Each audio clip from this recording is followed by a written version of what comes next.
All right. I think we are live. I'm hoping we are live. We are much late tonight. Had some issues with our new setup. Whole studio got changed around since we were last live. It's been a while. Really hoping tonight was going to go by without a hitch. And it was all going great till right before we went live. So if anyone still is with us, we are live. Looks like we lost everyone. It tells me there's no one. My computer, it had viewers waiting, but I got to watch it go down and down and down. So, but we are live. Hopefully people come.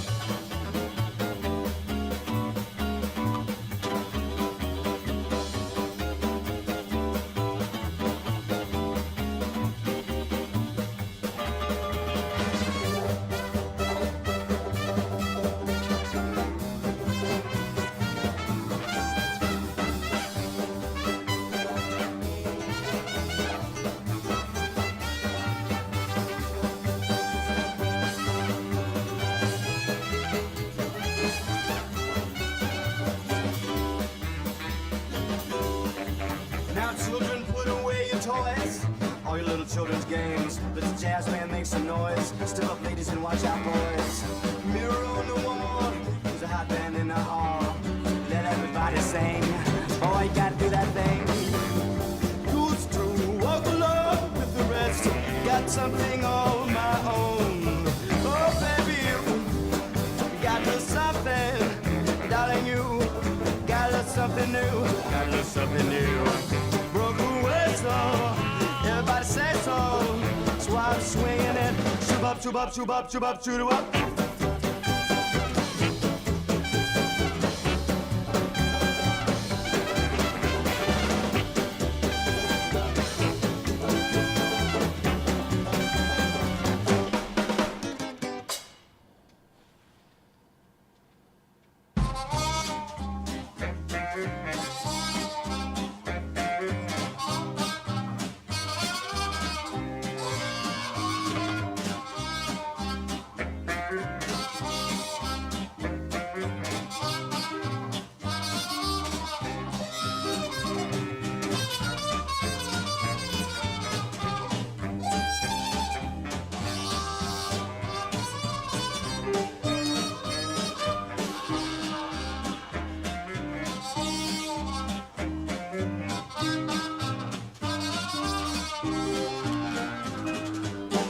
If you're just tuning in, make sure you're subscribed to the Dr. Jones Music channel.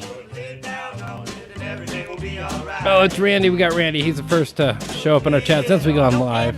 I don't know if Tim is still around. Tim, if you're still there, welcome.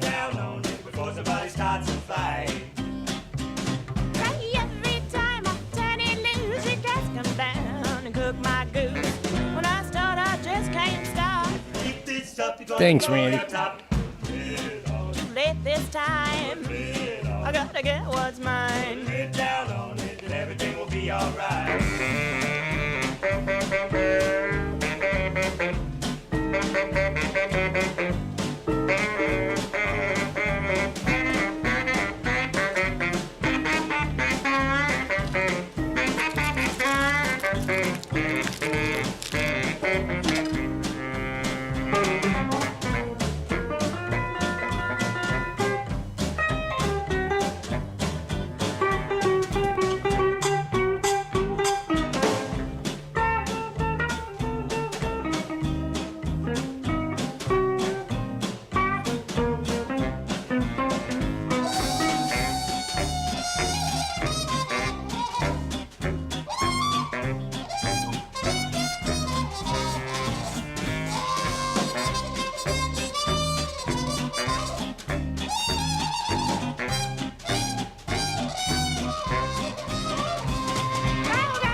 Stay alive. I put a lid on it. I put a lid on it. I put a lid down on it. Save it for another night.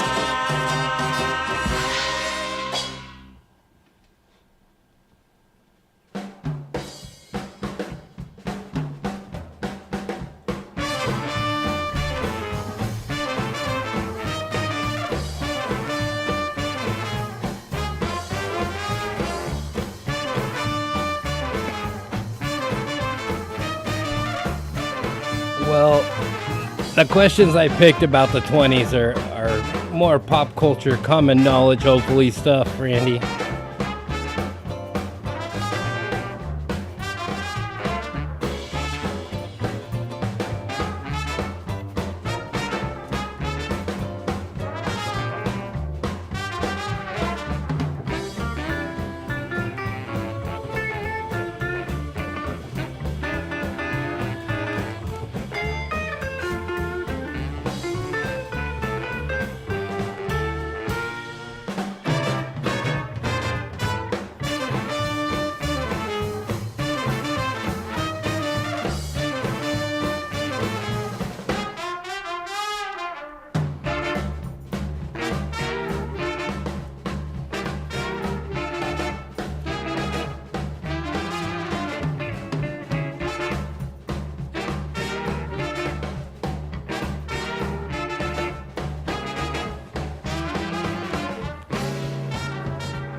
Yeah, if you're the only one here, you do win by default.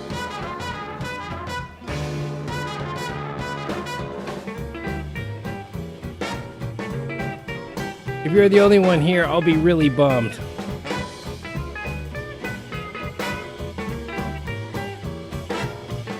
But I guess it's my fault. I'm sure if I would start at 8 o'clock regularly all the time, there'd probably be more regular viewers, but I'm glad for those who are here and those who stick it out, those who know we're gonna go live when we say we're gonna go live. For the most part, unless there's, you know, like mass power outages, not just room power outages. Oh, we got the Big Wargowski. Big Wargowski has joined us, so it's not just Randy. Welcome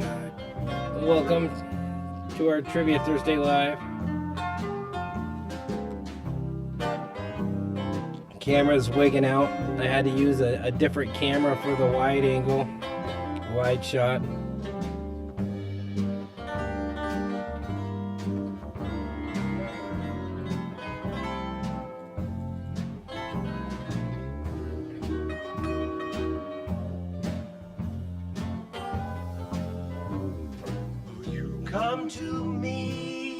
Okay, so we are starting off with our musical trivia round. Yes. These songs are part of the musical trivia round. How am I to know?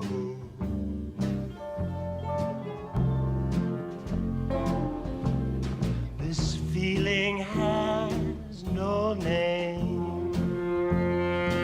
So all these songs are off of one album.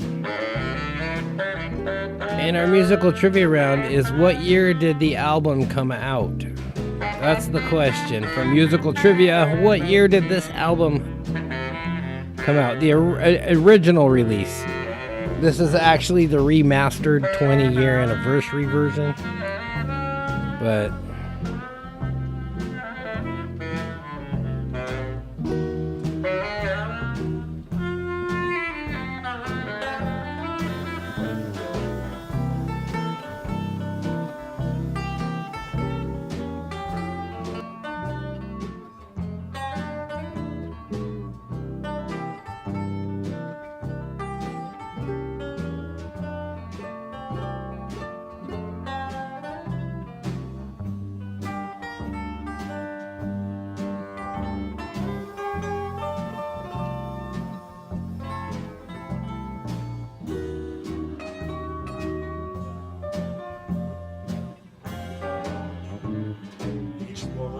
I dream of twilight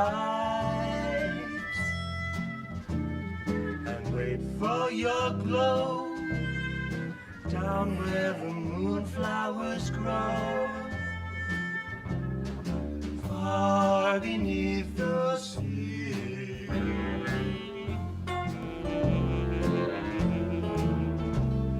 Away to Yes, rest in peace, Priscilla Presley. Tragic news.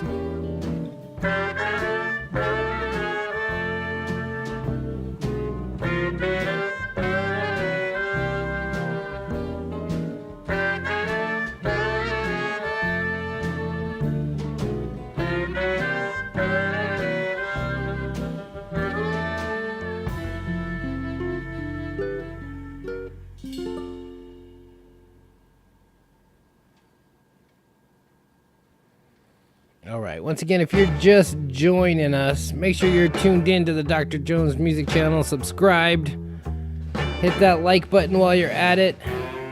We're going to get trivia rolling here very shortly. We're starting a little late, our first broadcast of the year.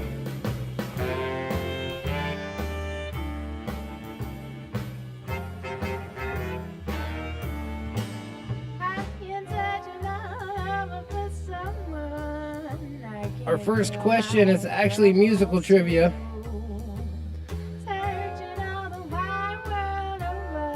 We're looking for the year that the album that all of these songs are off of came out. Here's a clue. I remember where I was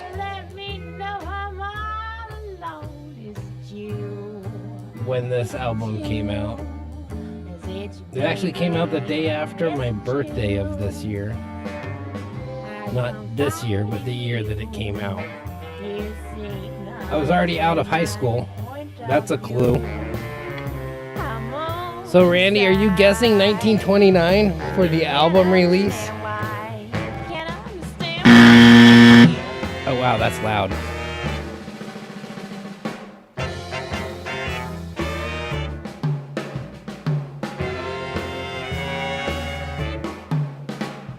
Let's try that again. That's still loud.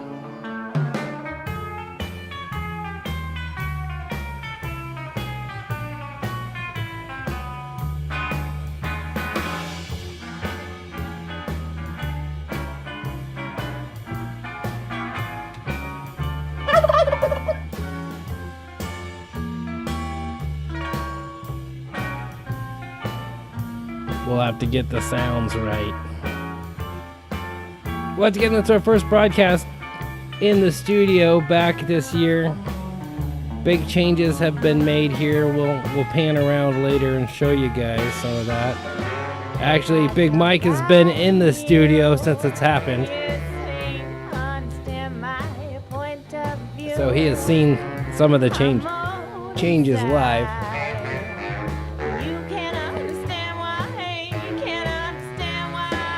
If you're just tuning in, make sure you're subscribed to the Dr. Jones Music Channel. Hit that like button. Say hi to us in the chat. We got our live chat going on.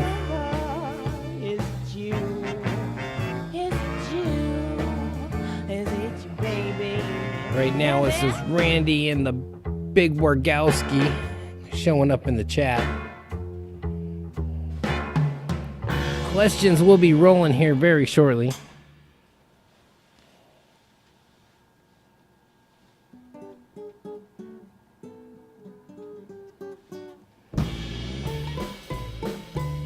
A garage sale? Yeah, he's gonna have to have a garage sale. His locked garage.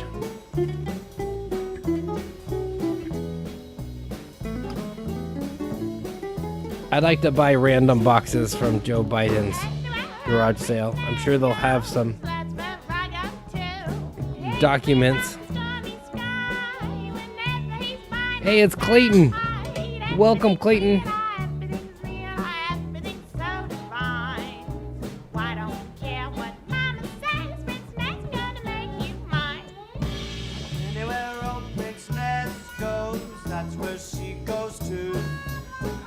Yes, welcome.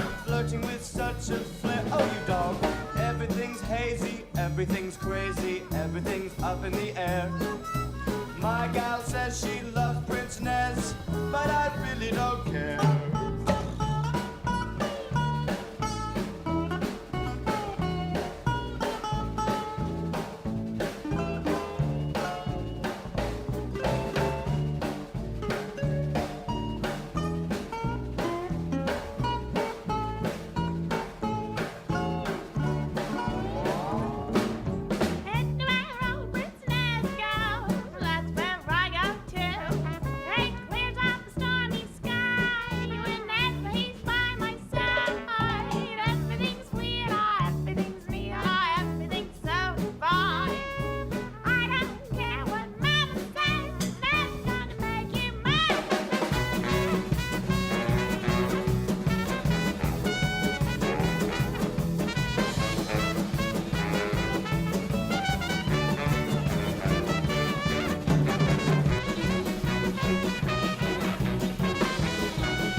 miscellaneous boxes in his locked Corvette in his locked garage. So is that really the deal here? Was there really documents, classified documents from when he was vice president in his locked Corvette in his locked garage? Why were they there? That's the story. If that's the story that I'm kind of hearing, if that's really what happened, I don't know. There's no excuse. Except for he forgot they were there. And if you forgot they were there, why are you handling so many classified documents that you're forgetting them places? And if you're forgetting them places, it's like, should you be entrusted with stuff like that? In the afterlife, you could be headed for the serious strife. Now you make the scene all day, but tomorrow they'll be held to pay. My goodness. So this song right here was the big radio hit from this album. People listen attentively. I mean about future Album came out shortly after I graduated high school. until I heard the old man dampen his feet. Yes, if that surprises you.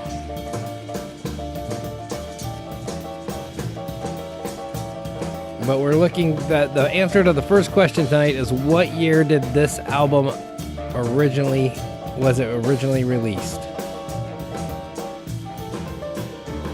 This is a place where eternally fire is applied to the body. Yeah, and the documents in his office in the Pennsylvania think tank office, that office has already been directly linked to the CCP. I shouldn't be talking about the stuff on YouTube because the CCP and Biden are probably both listening. But Clayton saying 1993. Once again, I'm sorry, Clayton. I can't say that is correct.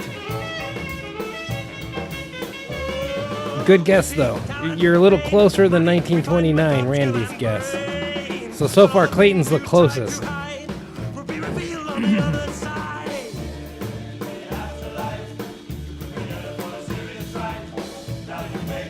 Make the furnace. Yes, it is a surprise.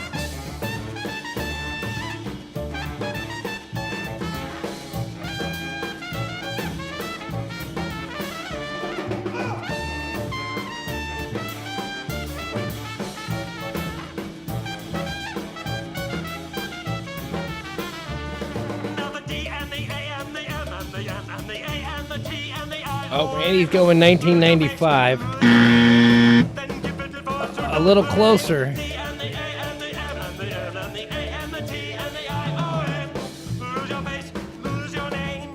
Then give it for to Dublin.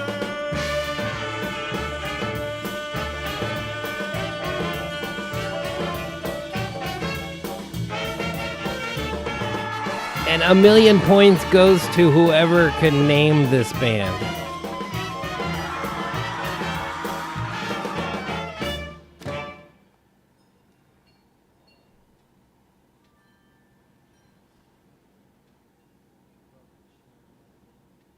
That's right, 1,000,000 points to whoever can name this band.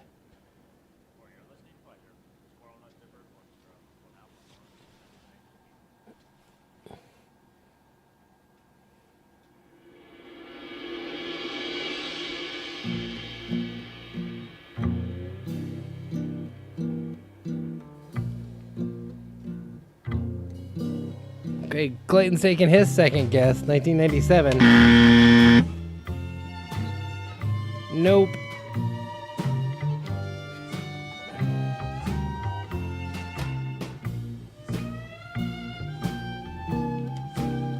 Okay, the album is called Hot. H-O-T, simply entitled Hot. We're currently listening to Hot Remastered 20th Anniversary Edition.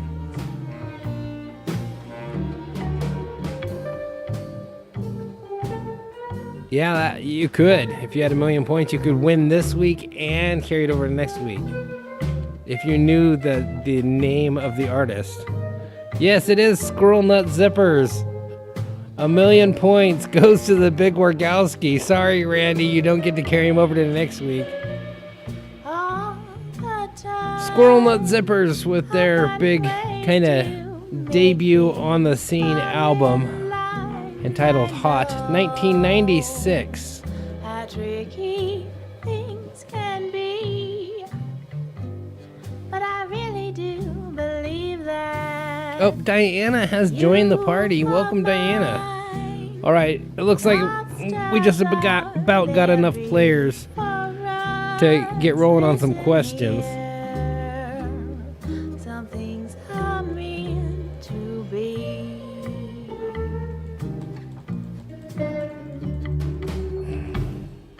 Try to take it slow, try to lose control.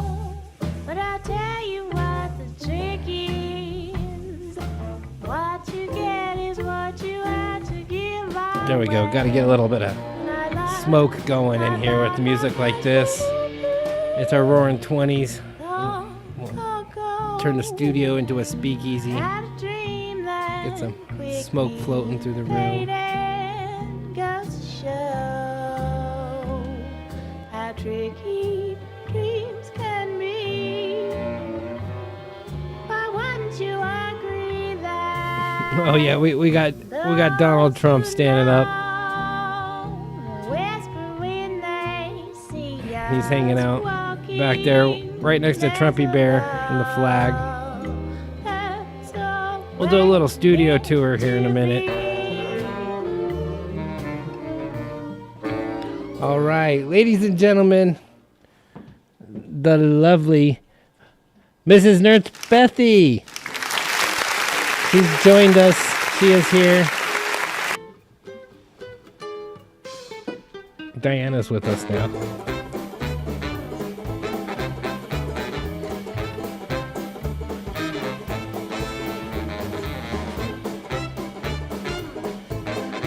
All right, say hi to everyone. Jibber jabber for a second. Hi guys, Happy New Year! But they still haven't gotten the year. They got close. They got 1993, 95, 97. All they got to do is get the year this album came out. Randy's first guess was 1929. So obviously I threw them off. You did. It was quite the curveball.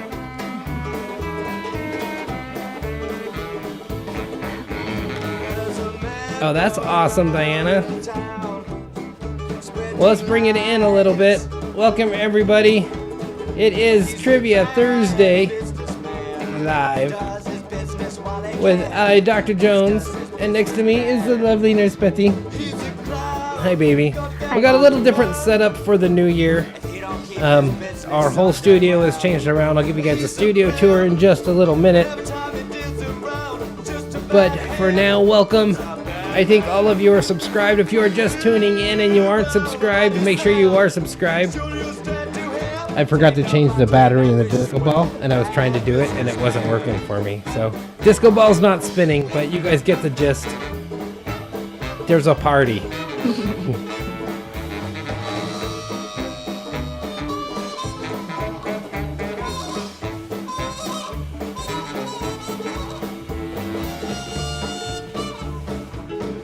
There we go.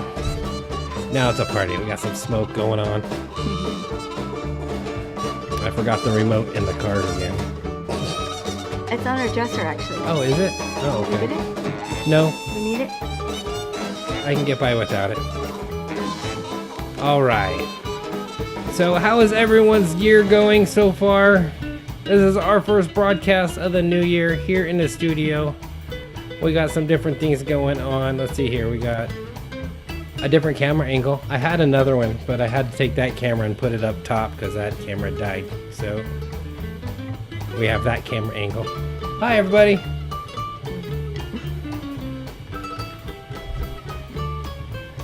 And of course, the hand cam.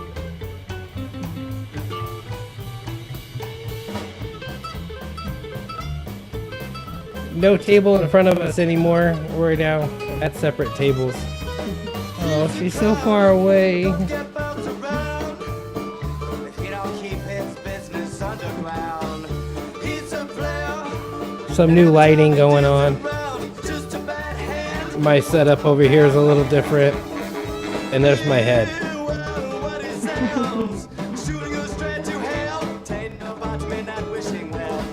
All right.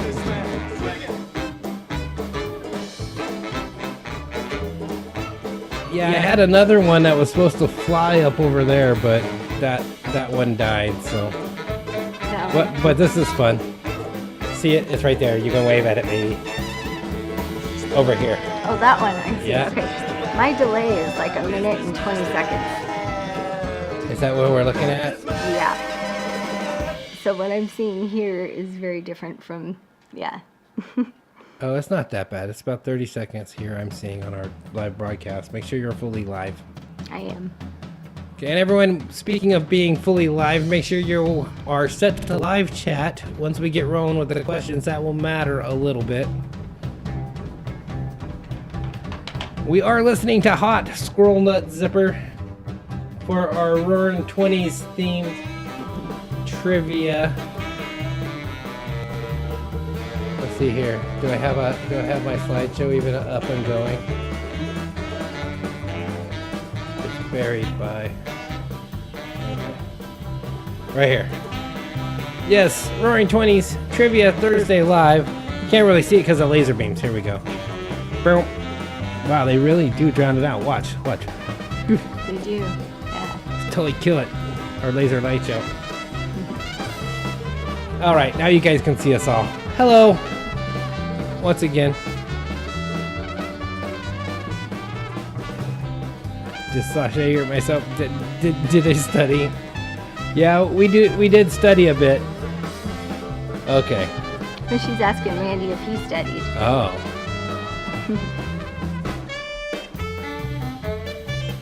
So something else you can catch Nurse Bethy and I doing is Back in the Blue with Back to Blue Nevada County.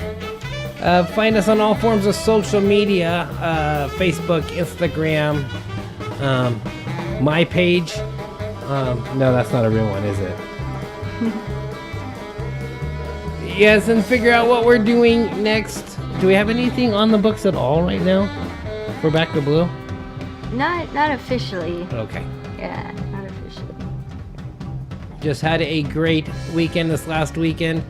Monday was Law Enforcement Appreciation Day, and so we did a Law Enforcement Appreciation ride and kind of went all through town, making sure we highlighted all of our local law enforcement agencies. We pulled into the Grass Valley PD's parking lot and honked our horns a bunch, and they got their cameras outside and stuff. So I'm sure that was the talk of the station.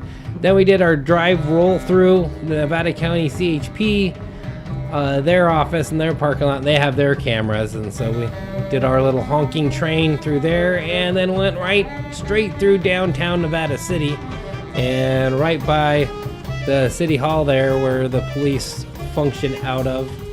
And we actually got to take our ride right by probably the entire on-duty Nevada City Police Force, all four officers,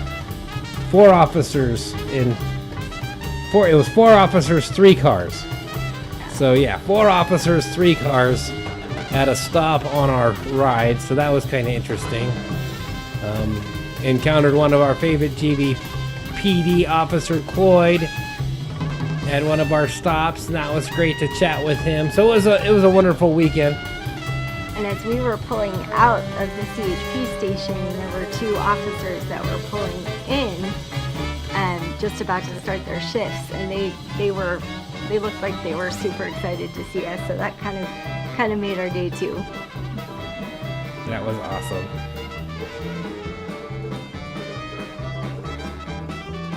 Yeah, Detective Mattioni retired finally. He's put in so many years. I think it was 30 years he had with Grass Valley PD, which is remarkable. All right. So, Nurse Bethy and I also do more than just these trivia broadcasts. We are Dr. Jones Music Services. We can bring a party to your home, event, venue, whatever your party and musical needs. get a hold of us. We've actually are expanding into some photo services, so if your party needs a photo booth or something, we might be able to help you out there. So get a hold of us. Find us on all forms of social media as well for that, or just contact us directly through chat or right here on the channel.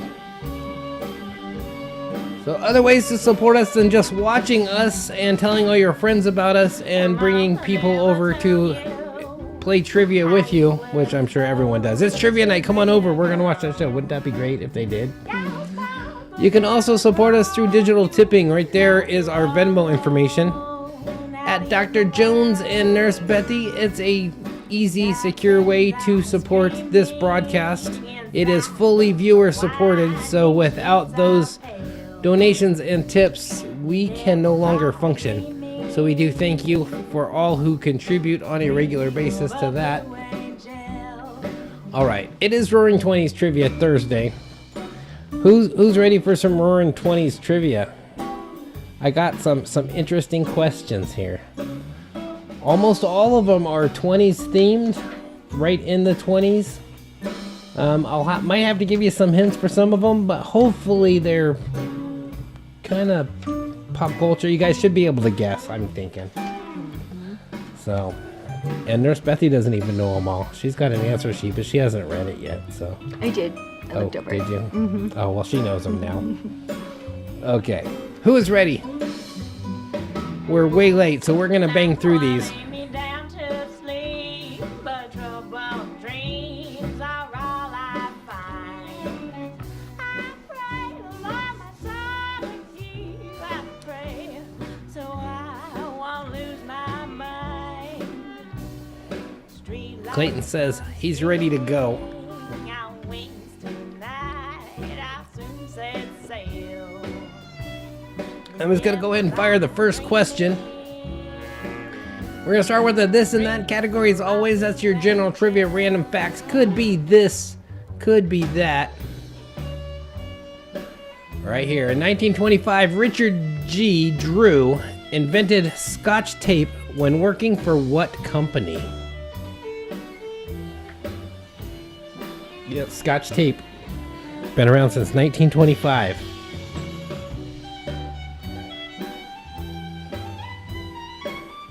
They originally were trying to make a tape that had an adhesive that didn't leave the adhesive when taped to paper. They're trying to find a tape that would tape paper and then come off of paper. Your mama's going to take And it off. some of the first Scotch tape was successful. Your mama's boy. You're lying. Clayton's the first with an answer in there, and Randy confirming the answer with 3M. Studio audience, what do you say? Studio audience agrees. It is 3M. Working for 3M in 1925. Of a blue angel. Kind of crazy. Okay, what was the functional reason men in the 20s wore sleeve garters? If you don't know what a sleeve garter is, I guess I could have pulled up a picture, huh? Devils are dreaming. But sleeve garters had a functional reason. You'd see like old soda jerks and bartenders from like Western movies and stuff would be seen wearing sleeve garters even in the late 1800s. But it became kind of a fashion in the 1920s. They started to get a little more fashionable than just plain. Recently, soccer star David Beckham was seen wearing sleeve garters. Really? Yeah, because there is a functional reason for them. They actually serve a purpose. There's a reason why they wore them.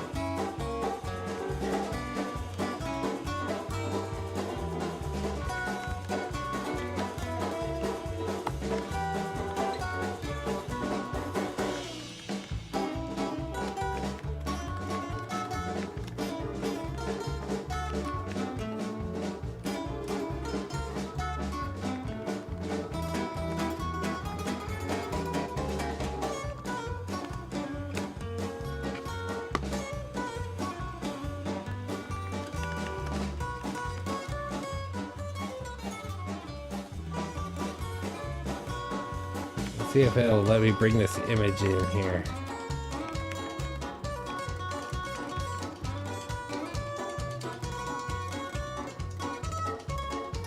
Really?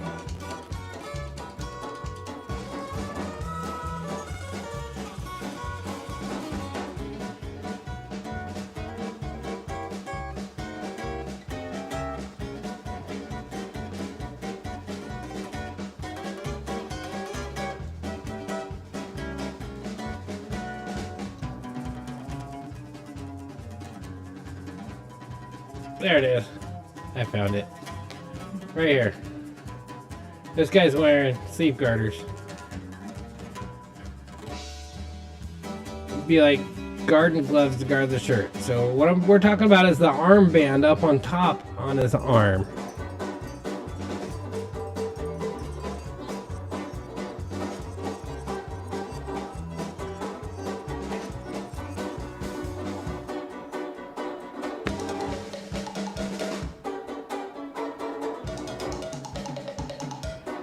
So one of the reasons why they became more fashionable in the 20s was actually just because the guys had their suit coats off so you could see them.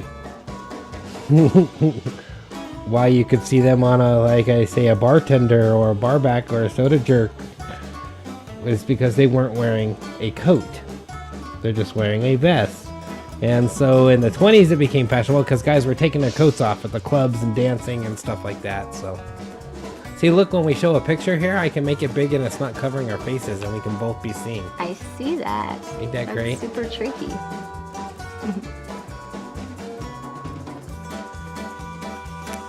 So yes, it is to keep the sleeves up so they wouldn't get dirty. A lot of long sleeve shirts were really long, and so they wanted them like mid forearm. Shirts weren't tailor made. Yes, exactly. Diana is right on the dot. Shirts weren't tailor made, so that's why you'd see some guys with bigger bunches up here and lower because they would hold the sleeve at the right length where they wanted it here by pushing it up and putting the sleeve garter on their arm. So say they're wearing too long of a sleeve of a shirt, a sleeve garter fixes that. Similar to like the reason why ladies wear garters to hold their pantyhose up. But it was different. Those are just to keep the tops up. This was like make the sleeves shorter for sorts. And generally you'd see guys working with them, so they would want them sleeves pulled up so they wouldn't get them dirty. So anyone saying sleeves up so they wouldn't get dirty, holding the sleeves up or anything like that, give yourself some points because that is the functioning reason. Wasn't just for fashion because they thought they looked cool. Like the 80s fingerless glove guys. Okay. What year saw the start of prohibition in the United States? When everyone thinks of the roaring 20s, they think of those speakeasies and prohibition, those 1920s gangsters.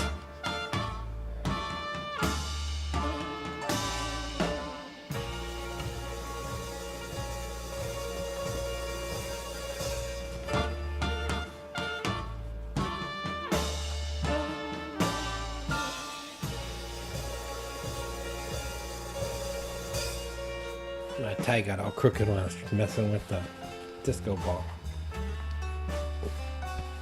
Now I can't see myself, so.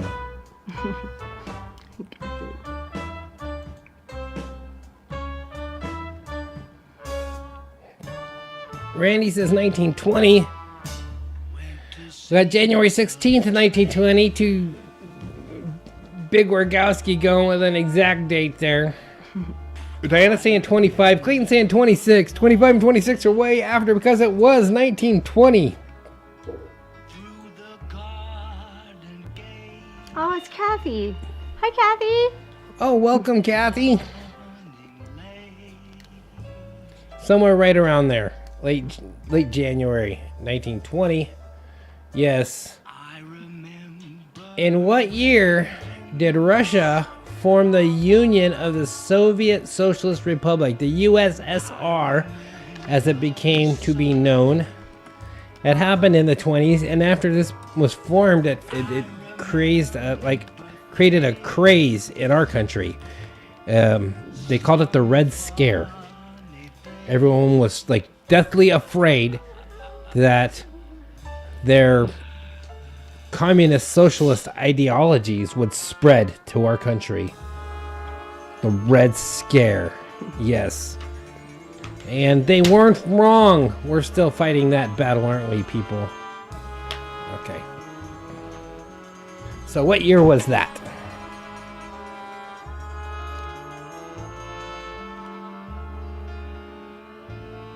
Oh, I had the follow-up question I didn't ask on Prohibition, if anyone knew how long it lasted. Kathy answered that, actually. She said to 1933. Which Yeah, so 13 years. Okay. Yeah. So, Kathy So she answered it, so she got the points without me even asking. Okay, someone said 1922. We see 1922. 1922 is correct. 1922, we saw the rise and formation of the Soviet Union, of the Soviet Republic, USSR. Okay, the famous Route 66 was created in 1926. What two major cities sit at each of its ends? It's created to connect this city to that city.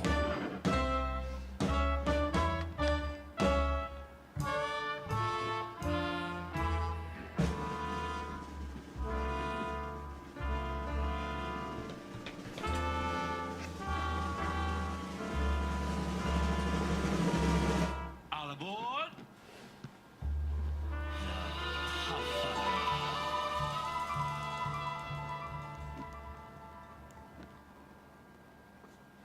Randy's the first in with an answer. He is saying LA to Chicago. I'm looking, I might be almost out of songs. No.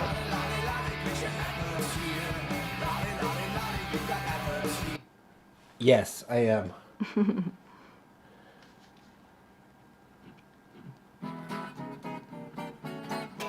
Well, let's go with the best of album. Yeah, it's a good one. It's fun. So Mike guessed the band right. Yep. That's awesome. Good job, Big Mike.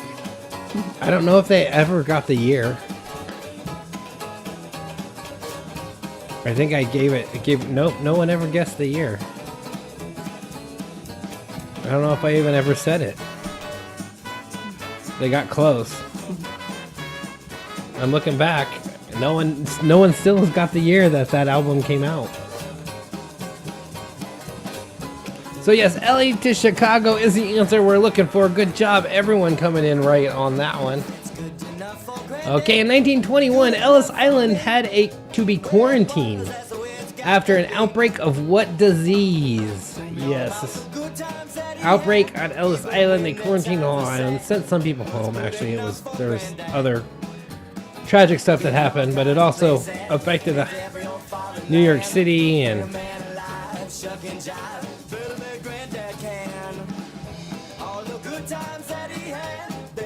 big outbreak of this disease. Famously recorded in history books. This is like what anytime you hear the name of this disease, this is all I can ever think of is that period of New York.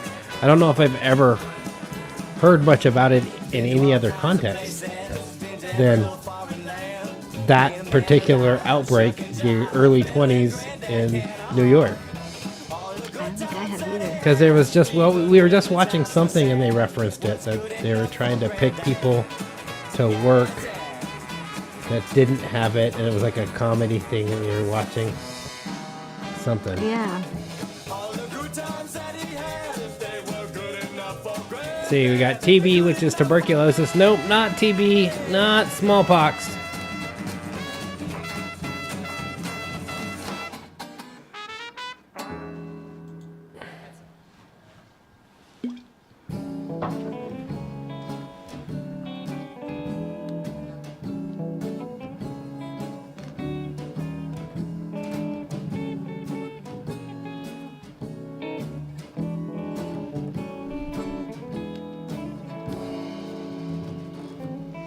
I had a song by characterized by purple rash, headaches, fever, usually delirium.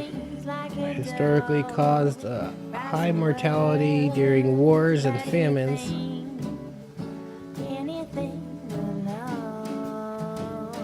Transmission vectors such as ticks, lice, mites, rat fleas. That's why it was being spread so heavily then. Typhus is correct.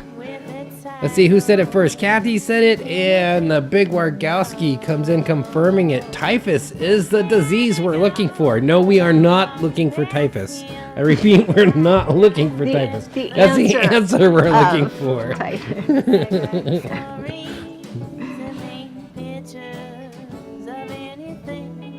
The delay is about 35 seconds, plus however long it takes me to look at the screen and actually read the answers if I'm not looking at another screen. My delay, however, even though I'm sitting a yard and a half maybe from Byron, is like a minute and 18 seconds, I think. Yeah, because I have this screen I'm monitoring, and that screen I'm monitoring, and that screen I'm monitoring, and that screen I'm monitoring. So I gotta watch all those screens. See, there's you guys right there.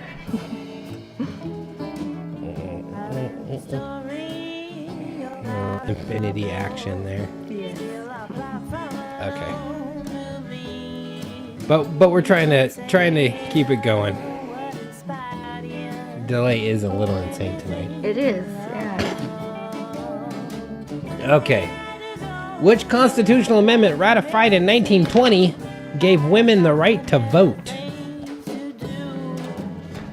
What is the number of that amendment?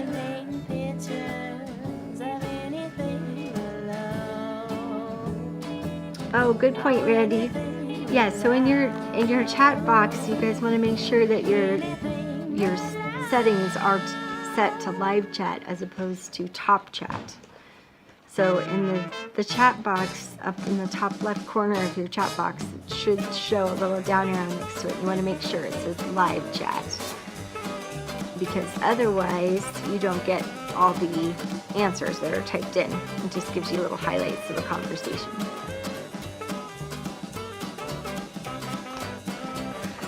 Broadway really ain't quite the same since you and I found Lover's Lane, standing on the corner of 4th and Main, dreaming of you. Okay, we got some answers coming in. Randy's answer is top right corner. It was the top right corner constitutional amendment. Oh wait, no, he's saying something else. Okay. I know, he already answered wrong with 18. It was not the 18th, Randy, because Kathy was right. It is the 19th. Yes, the 19th Amendment of our Constitution happened in 1920, giving women the right to vote. Yes, that's a good one.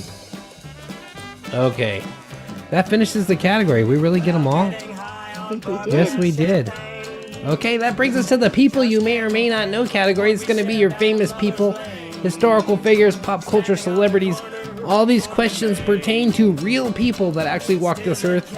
I'm either looking for their name for the answer. If I gave you the name for the answer, I'm looking for some information about them. Our first person here is, well known. One thing everyone thinks of when they think of the Roaring Twenties is The Great Gatsby. Film based on a book, so most people just go, oh hey, that's a movie. But no, yes, it's based on a book. A lot of people actually had to read this book. It was kind of on required reading in schools for a long time for some strange reason. There's a lot of crazy stuff in it. Although it's nothing compared to what's on some of the required reading and reading lists in schools these days. But yes, who wrote The Great Gatsby? Published in 1925.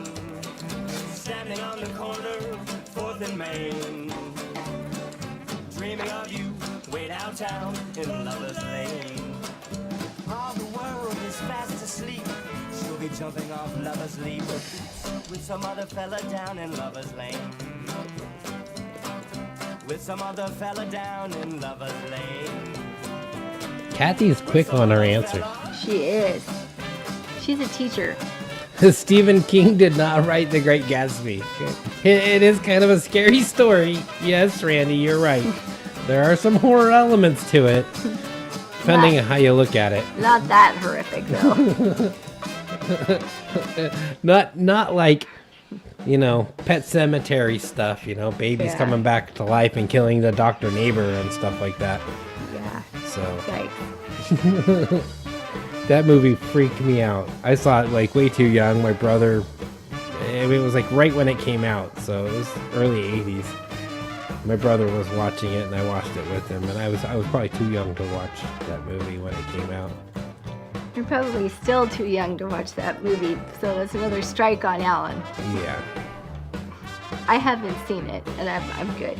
Although when he was watching The Lord of the Flies for his book report doing Lord of the Flies, and I got to watch that as a younger kid, the old version of it, that inspired me. Yeah, I still want to kill the pig. Okay. It wasn't me. So yes, F. Scott Fitzgerald. Yes, F. Scott Fitzgerald is the author of The Great Gatsby. Good job, Kathy, once again with that.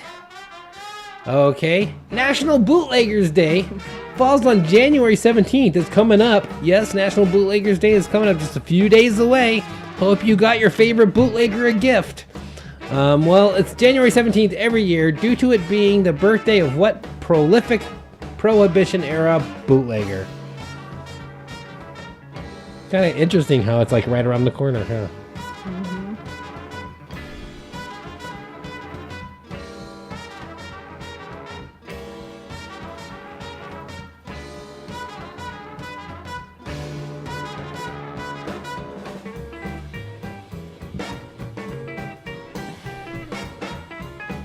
And we have somebody in our group who is a pro at making moonshine. Isn't that right?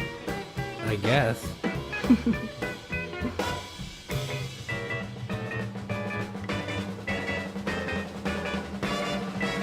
Richard Petty was a bootlegger? But he was like a race car driver in the 70s, not a bootlegger in the Prohibition era. Yeah, see, Diana got it. She's like, Richard, but NASCAR? Oh. Yes, it is Al Capone. There's the answer I'm looking for. Yes, Al Capone's birthday, January 17th. Every year they have made it to National Bootleggers Day. I don't know how you celebrate National Bootleggers Day, because bootlegging is supposed to be like illegal. I mean, bootlegging is more than just bootlegging alcohol. Bootlegging is like making bootleg tapes and videos and DVDs and bootleg Blu-rays now. Yeah. Bootleg Louis Vuitton purses.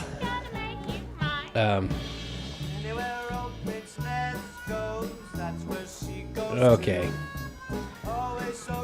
Which U.S. president vetoed the Volstead Act in 1919? If you're unfamiliar with what the Volstead Act is, the Volstead Act is what made alcohol illegal during Prohibition. I think his name was like Tim or Mark Volstead or something. He was a government official, attorney general, I think, if I remember correctly.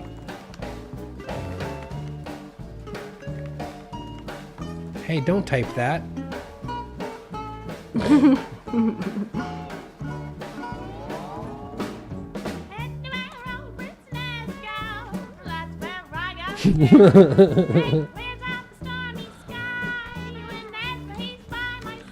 Bootleg secret government documents. You don't need to bootleg them. You could just find them in a locked Corvette in a locked garage.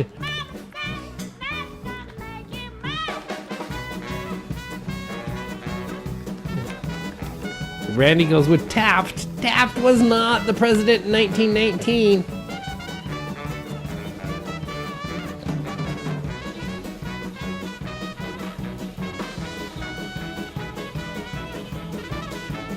Our studio audience is getting out of the speakeasy before the coppers come and break up the party.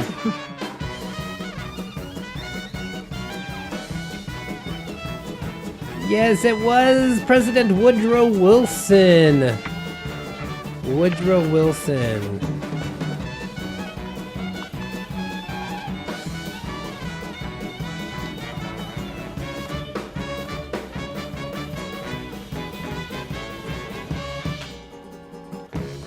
Okay. Oh, wrong click. That brings us to our first daily double of the night. Yes, that is the sound of the daily double. If you're unfamiliar with how to play, this is your opportunity to wager some of those hard-earned points that you've been getting for all the answers you get right. Wagering them on your confidence or your answer for this next question. Category tonight is Who Is That? It's a pretty simple game here. I'm just going to show you a picture of somebody and you just got to tell me who it is. That's all you got to do. It's Who Is That? So place your bets, wager however many points you want. If you don't have enough points, just steal some from Big Mike. He got like 1 million at the start of the game on the musical trivia. So he has some extra. Just, I'm sure he'd gladly give them to you. You don't have to steal them. So. Okay. This famous actor got his start in the 20s and is mentioned in the song Puttin' on the Ritz. Oh, my light is in the way. I was like, wait, what's in the way of the word? I gotta move something. Hold on 1 second.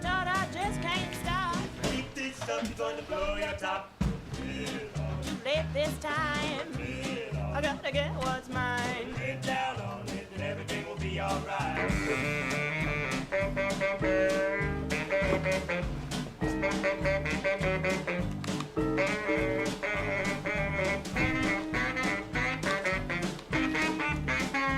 There, that's better. Oh, I got this full screen. I should go full screen for you guys. There you go.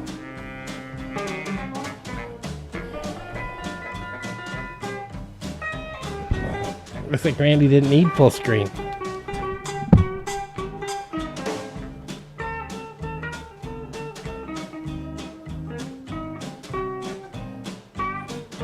I wonder if he knew from the picture or if he knew from the putting on the Ritz. Yes. Trying hard to look like Gary Cooper. Super duper. It is Gary Cooper. If you said or thinking or screaming Gary Cooper at your screen, you are correct. That is the answer we are looking for. Is Gary Cooper. Oh, the song clinched it, yep. Figure I had to give a clue. How many people would look at that and just go, oh, hey, that's Gary Cooper. Oh, no.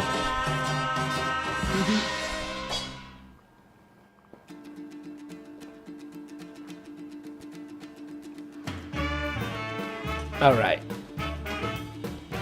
We'll just keep on moving. What comedic duo of the 1920s and 30s were real-life best friends? In documentaries about them and interviews with people who were close to them, they were inseparable, apparently. Those were the words the word used is inseparable.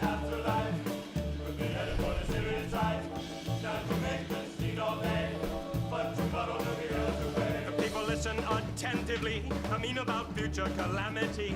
I used to think the idea was obsolete until I heard the old man dampen his feet.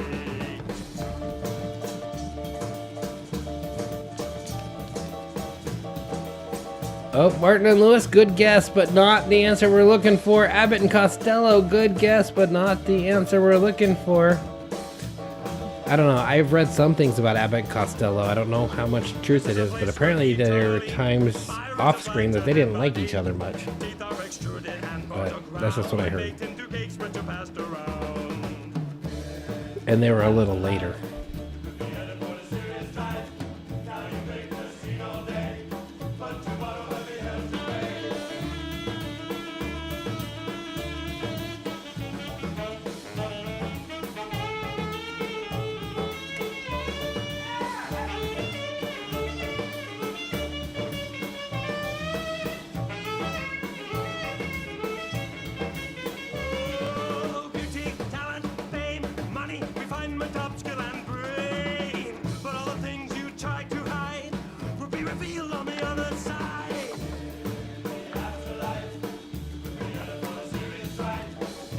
I'll bring up an image and see if anyone gets it from the image. Oh, someone got it. I didn't need to. I just had to talk about bringing up an image. Yes, Laurel and Hardy is the answer we're looking for. These two guys right here. Laurel and Hardy. That is what we were looking for. Keep on moving. Okay, in 1928, Scottish physician and microbiologist Alexander Fleming was credited with the discovery of what antibiotic on an accidental contaminated, how do you say that? Staphylococcus culture plate. Yep. I hate when I accidentally contaminate my Staphylococcus culture plates. Yeah, that's a bad day right there. I know. But if it leads to like groundbreaking discoveries, There you go. to antibiotics that are still like staples in today's medicine, then I mean, how can you blame him? You just want to run around contaminating Staphylococcus culture plates. Yes, penicillin is the answer we're looking for. Yes, Alexander Fleming. Man accredited with discovering penicillin. Okay. This guy had several nicknames, including the Sultan of Squat, the Behemoth of Bust. He donned number 3 and was the biggest name in sports in the 1920s. Who was he?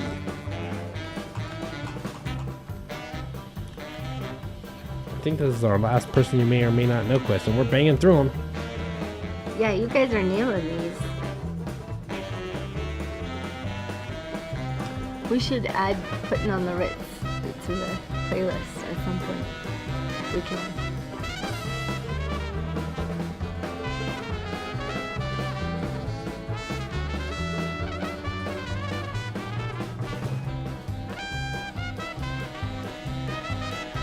Okay, now, who knows the name of the artist that does Putting on the Wrist?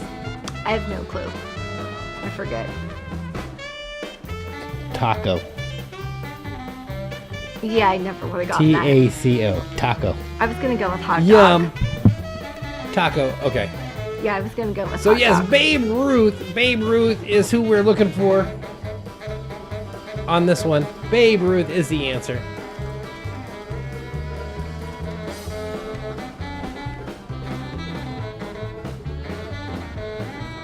That brings us halfway through our Roaring 20s Trivia Tuesday Live. I do have a party button back installed now, guys. If some of you have missed the party button, we can just like insta party, just pop, pop, pop, pop, pop. Okay. We're just gonna keep on rolling. We got about 30 minutes left of our time since we started so late, but we can get through these. We have our sports and games questions coming up next. Starting with this one. It's a Babe Ruth question. Which team did Babe Ruth join in 1920? Yep, Kathy knew it. Taco. She got the answer.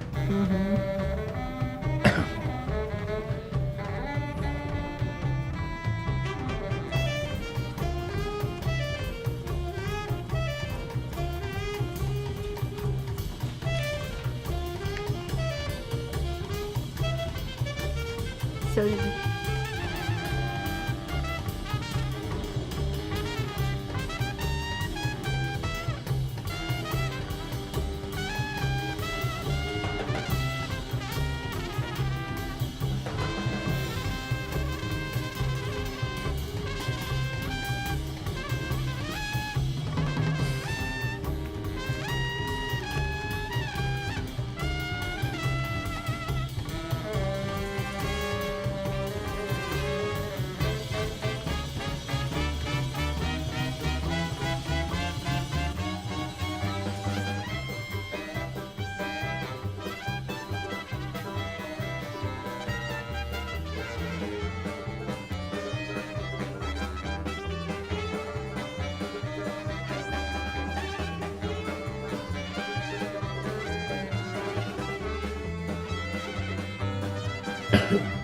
Okay, let's see. We got New York Yankees.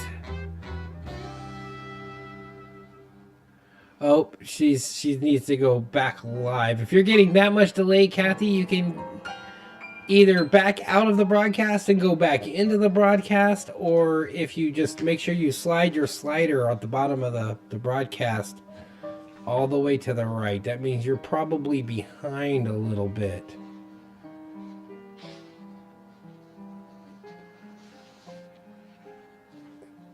Which we haven't figured out exactly why that happens sometimes. So yes, it is the Yankees. Babe Ruth spent some time with the Yankees before he was sold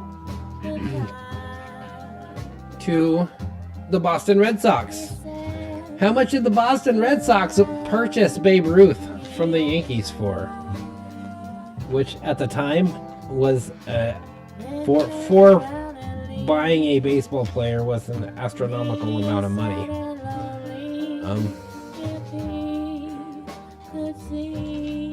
Oh, there is a live button at the top. I don't know. I don't look at that screen, so. And be the one who cries. He would sing. He would never be that low down man of mine.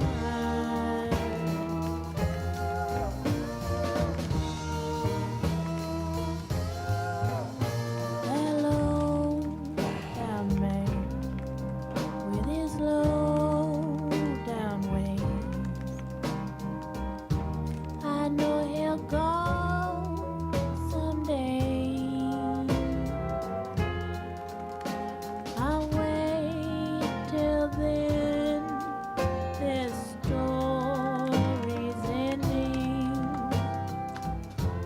It won't be long. But from now on, if he could see So 10,000 a year, eyes $100,000. and me, Okay, we're not looking for the answer that how much did he get paid, but how much did the Boston Red Sox actually have to pay the Yankees on top of what they had to pay Babe Ruth in order to get him from them is apparently the deal. $100,000 is really close. So yes, it was $125,000. So yes, on top of giving him a good salary,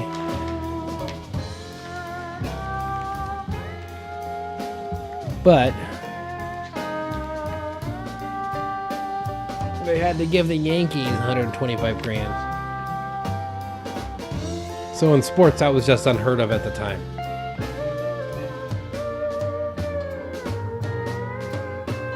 Okay, the very first Winter Olympics were held in 1924. In what country?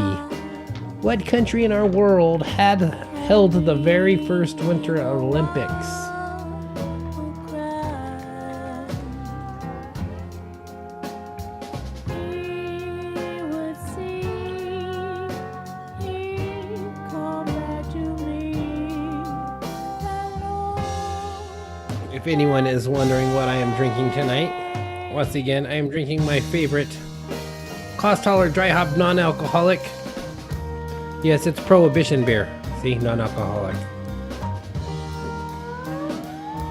Best non-alcoholic beer in the world. Imported from Germany. Yummy, yummy, yummy.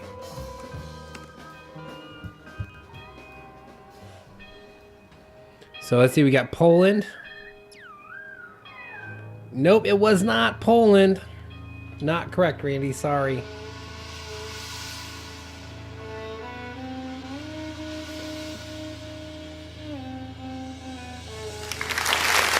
France is the correct answer.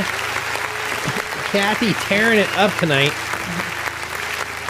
Taking all the points. Yes. First Winter Olympics was held in 1924 in France. Okay. In 1921, a game featuring Texas A&M and the University of Texas became the first college football game to offer what? first ever college football game that gave its fans all over the place what?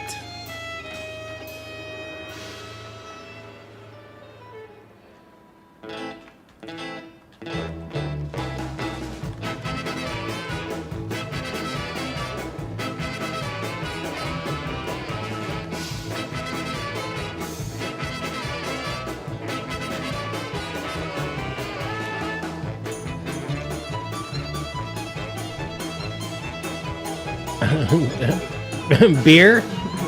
Okay. It's 1921, so we're 1 year into Prohibition, so I don't think they're offering their fans beer at a football game. That was a good guess, though. Foster at the Hotel Paradise. This is what I told him as I gazed. Instant replay. Oh. Towers made for spires. Ships were made for cannonade to fire off from inside them. Instant replay. It's getting close. You're on the right track. Saying all they do, no. Cape Town ladies never saying all they do, no.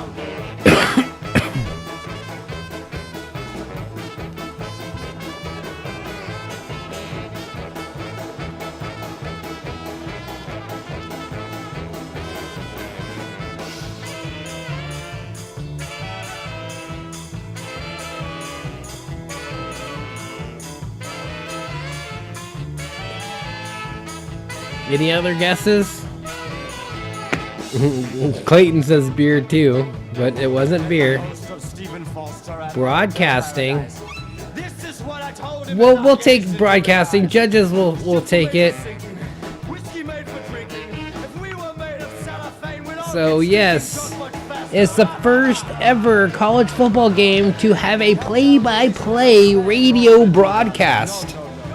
Yes, play-by-play radio broadcast. First ever college football game to be broadcast on the radio waves. Okay, speaking of radio broadcasts, what year was the first radio broadcast boxing match? Oh, Randy says halftime. That's a good guess.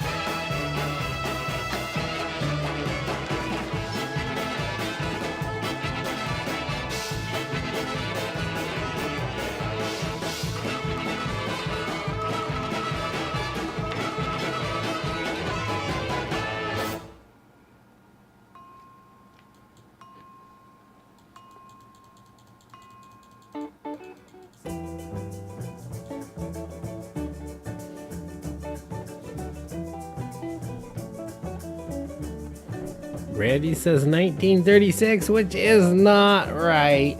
Sorry, Randy.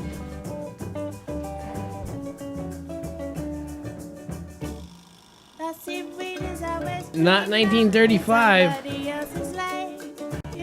1921 is close. We'll give the big Wargowski the points there because he got really, really close. It was 1920.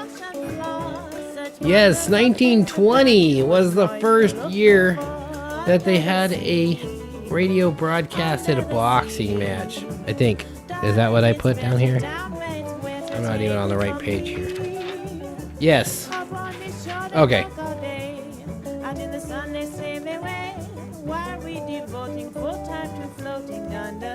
I don't like that question. We'll go to this last question in the sports and games. What game/toy turned sport was popularized in 1928? Versions of this toy had been around since the late 1800s, but in 1928, a Peruvian immigrant in LA, I believe he was a bellhop at a hotel, started playing with it and made a revolutionary change to this specific toy/game, and it got really, really, really popular. People would come from all over the place to watch him do his tricks with this thing in the lobby of the hotel in LA. Lawn darts. No, not lawn darts. Yeah, someone could do like a documentary, Lawn Darts, the rise and fall of America's. We got to get it, you've got to hit it under the sea. I mean, I remember playing lawn darts in the 80s. And no joke, they're like literally darts with metal tips that were like this big. And you just throw them at people in the yard. Giant metal darts.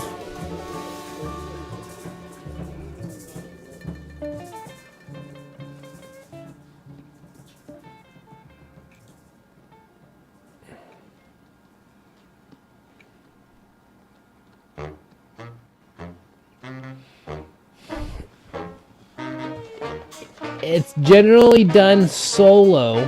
It's become a sport more in recent years through trick competitions. That's your clue. So you do tricks with it. Generally do it solo, and it's become a sport more in recent years through trick competitions. Yes, the yo-yo! That is what we're looking for. 1928.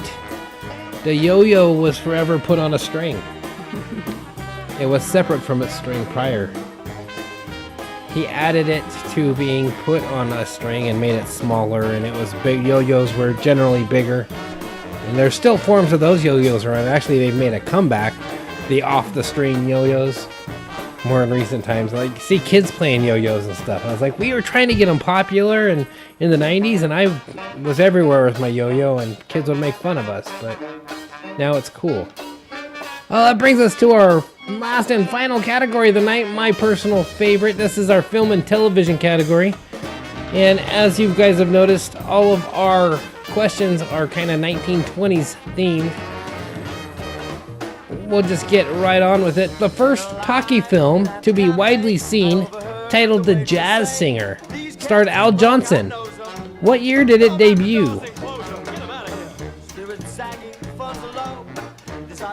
Yes, what year did that first talkie film? They called them talkies because you could actually hear the actors talking. It's funny because silent films, a lot of the silent films had sound. Even especially in the later days of silent film, they were already recording sound with them, but then just leaving it out.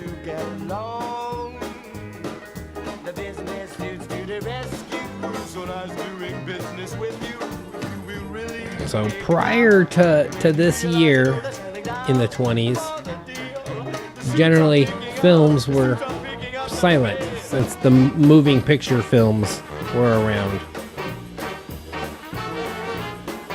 So 1922.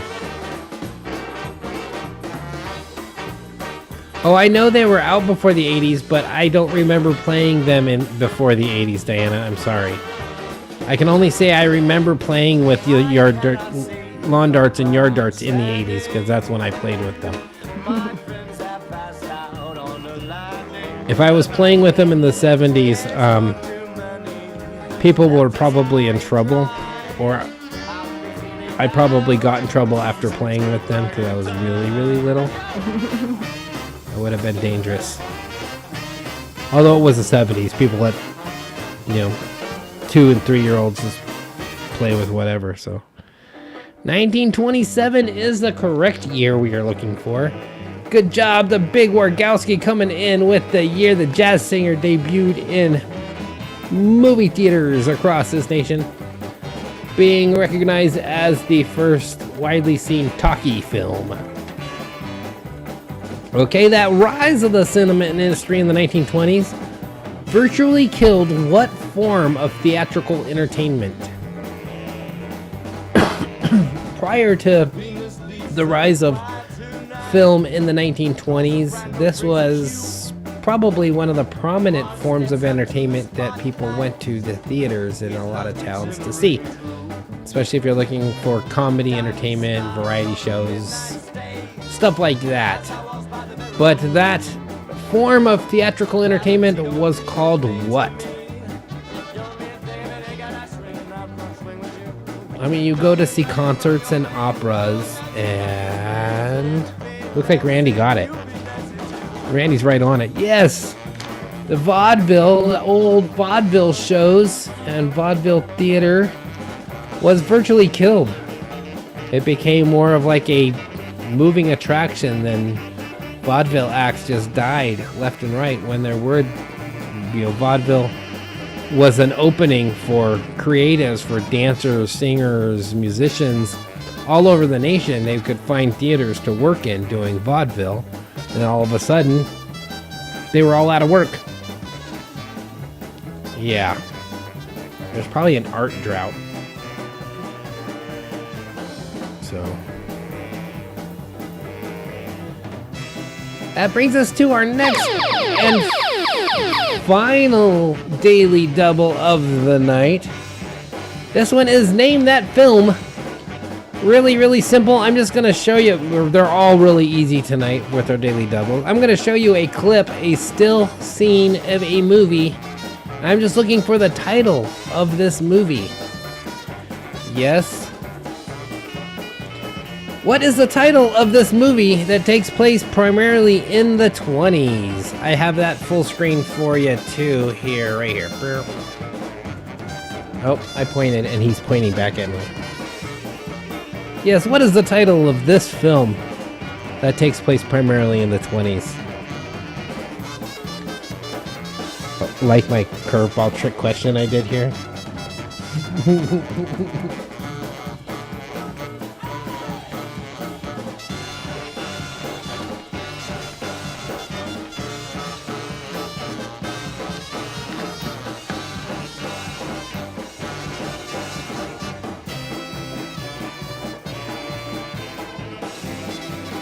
Okay, Randy's first in with his answer. He's got his answer locked in. I'll give it a minute. Let's see if we get some other answers up here before I give it away.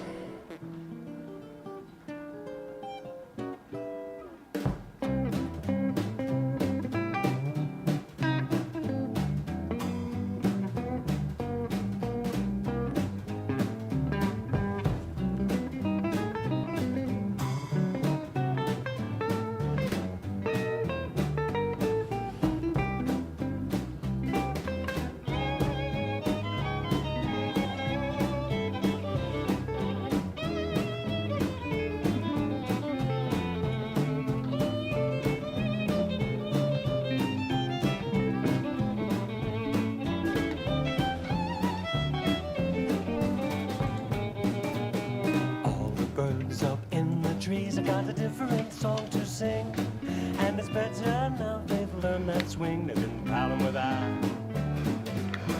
Down below at the candy shop, they're still working at the same old chore, but the stuff is sweeter than it was before. You know why? Pal 'em without. Who's that man that's got the sentimental swing? Plays that mess just like it doesn't mean a thing. Okay. Watch him pluck those strings. See, When he gets the right hand pumping. you throw Leo DiCaprio out there, and it's like, what 1920s era movie was it? See, Gangs in New York, that was prior to 20s. That was early 1900s, late 1800s. What year was the Titanic? What year did the Titanic sink? 1912. 1912. So it is not The Great Gatsby. See, that's the trick question. You throw him in a Leo DiCaprio in a tux in a 1920s movie, and everyone's gonna go Great Gatsby, right? No, actually, in this scene, Leonardo DiCaprio is depicting the legendary air icon Howard Hughes. And the film is, I'm taking the points, no one gets it, no one has a clue. Yeah, somebody answered it. Oh, someone did get it. Yes, it is The Aviator. I missed that. So yes, it's The Aviator. Whoever said The Aviator, it's Kathy once again. Yes, that's The Aviator. Good job.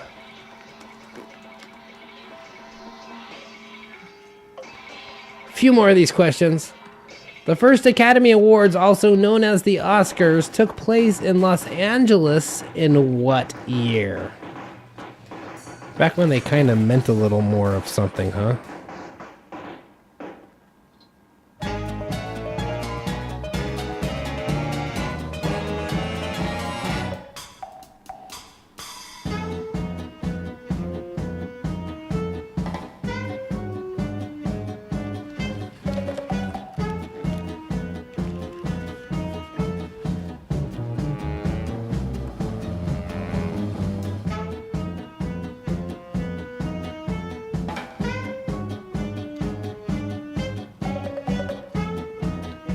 Oh, Big Mike says 1927. That is not correct. It was not 1927.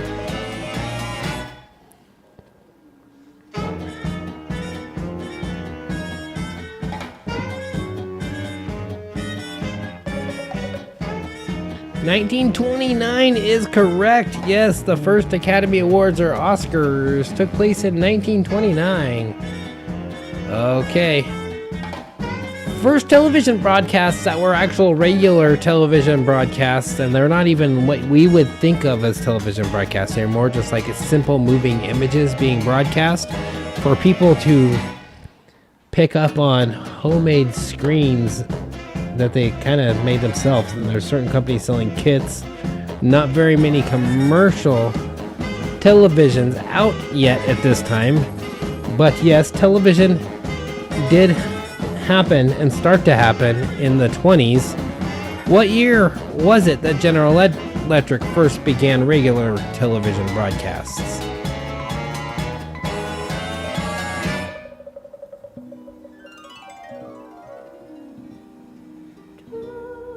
Oh, that's pretty cool.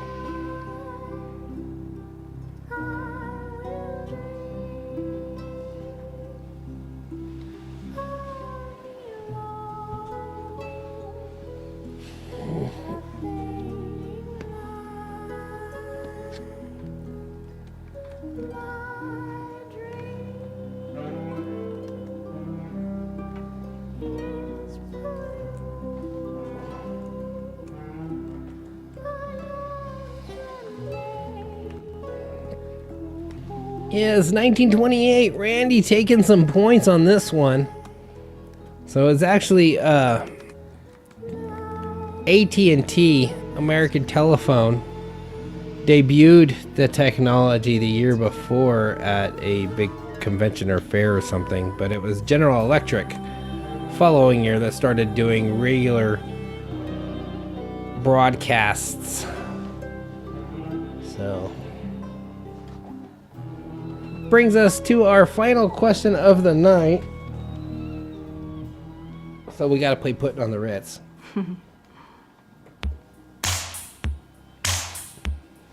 From Taco. Walt Disney's famous Mickey Mouse cartoon character appeared for the first time in 1928 as well. In what short animated film? What was the name of his first movie? When you don't know where to go to, why don't you go where fashion sits? Putting on the Ritz. Different types who wear a day coat, pants with That's kind of funny because when you look up Taco to find pictures of him, you find pictures of him in older performances and stuff, and from when he was a thing. So here's Taco singing right now. There's Taco back when the song was popular here. So apparently he's still up to the same old stuff and not doing much different with his life, except his hair is white. Still wearing the tux and the white gloves. But yeah, there's Taco today. Taco of yesterday and tacos of today. So tacos have changed over time. Or at least that taco has. Steamboat Willie. Randy says Steamboat Willie, and he got the answer in before Kathy, so we'll give Randy more points than her. He needs them. She's been kicking butt tonight. Yep, and the Big Wargowski. Yes, Steamboat Willie is the title of Mickey Mouse's first animated film. Bring us to the conclusion of our Roaring 20s Trivia Thursday. See, Randy, you knew more than you thought you would, didn't you?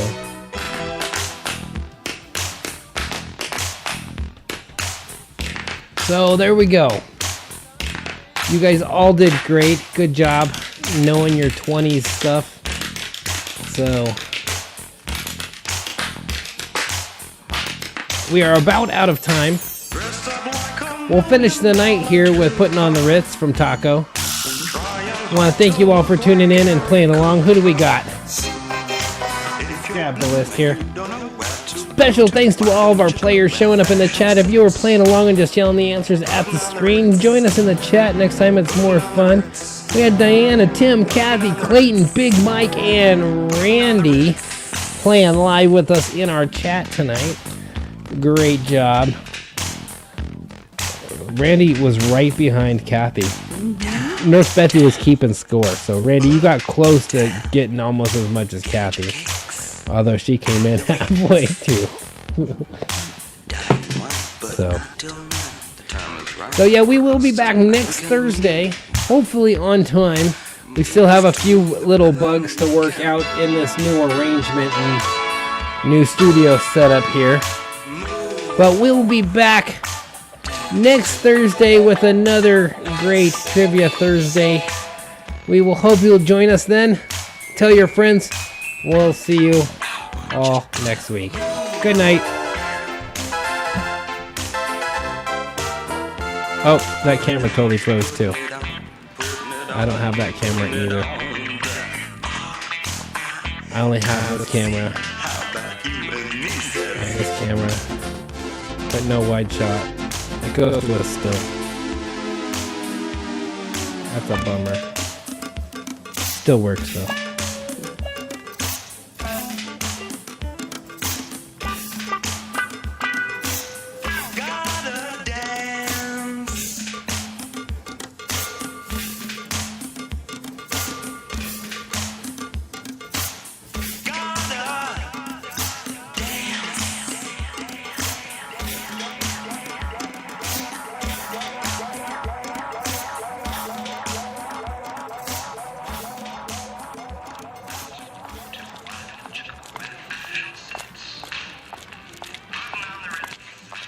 Uh-oh, we're out of time. Good night, everybody. We'll see you next week.